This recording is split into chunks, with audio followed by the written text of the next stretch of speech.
candy. Dragula Titans recap in 5 minutes. Episode 8. The monsters walk back into the workroom and they recap last week. It's pretty heavy in the room, blah, blah, blah. Astrid says Melissa quitting feels like the death of a lover. It's a range of emotions right now that feels like the death of a lover. Girl. Koco walks back into the workroom and proceeds to shake the proverbial table. And a bitch is not a personality.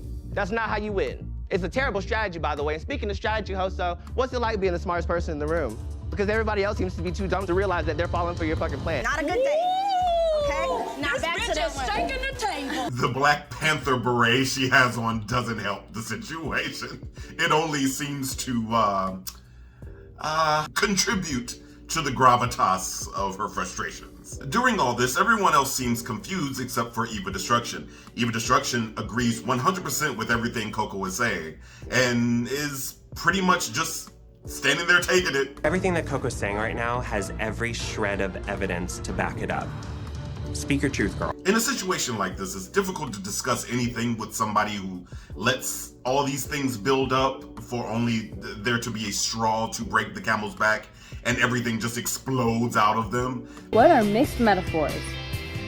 You can't really talk to that person. You have to let them talk to and at you, regardless to whether you agree or disagree, and sort of circle back around to it later. And that's something they all basically agree to do. We can have these conversations blissfully, politely, delicately as we should. Yelling should not have to be the alternative, but it would be nice to be heard and understood at this tone. Yeah, indeed.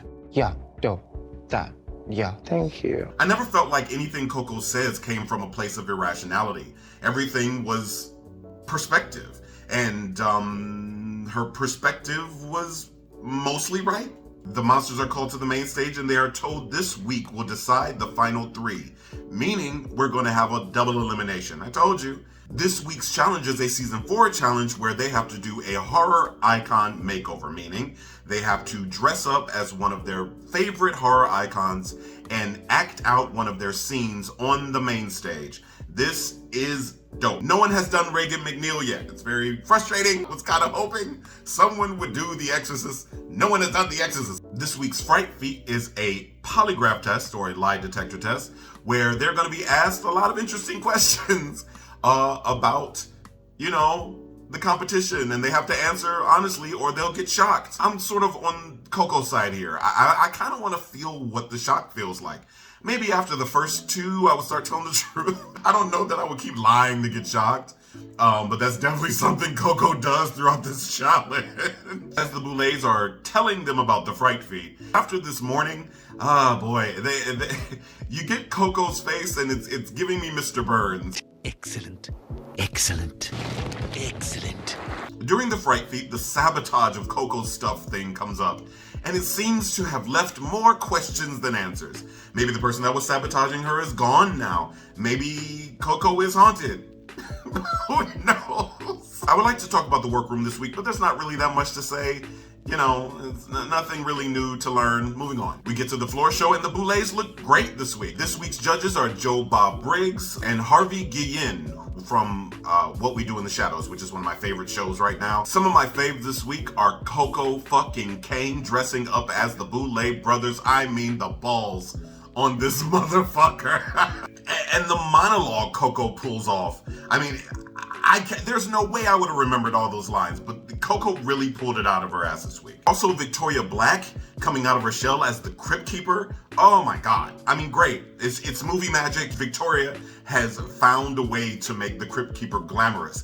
Victoria and Koco really kept it simple, stupid, and did not need all the extra stuff to distract from the fact that they could perform through these looks. Also, Hoso as Sadako from Ringu is top notch. I mean, it looked really, really great. Was it great? It was great. Great. It was immediately readable. Unfuckwithable. Then we find out that Hoso wins. Not sure that I agree with this. Not with Koco and Victoria standing up there, which means that everyone else is in the bottom. These are all stars rules. It's kind of obvious who's going home. I think Eva doth protest too much, and Astrid really has sort of given up the fight, and that is what happens. Our Dragula Titans Season 1 top 3 are Hoso Teratoma, Koco Caine, and Victoria Black. This is a powerful top 3. This is the top 3 I saw at the beginning of the season. I love all 3 of these performers. They all perform very differently, and they have their own things to bring to the table. I am always going to be Team Koco Caine, but we never know what's going to happen in the next episode. To which I will see you next week. Candy, candy.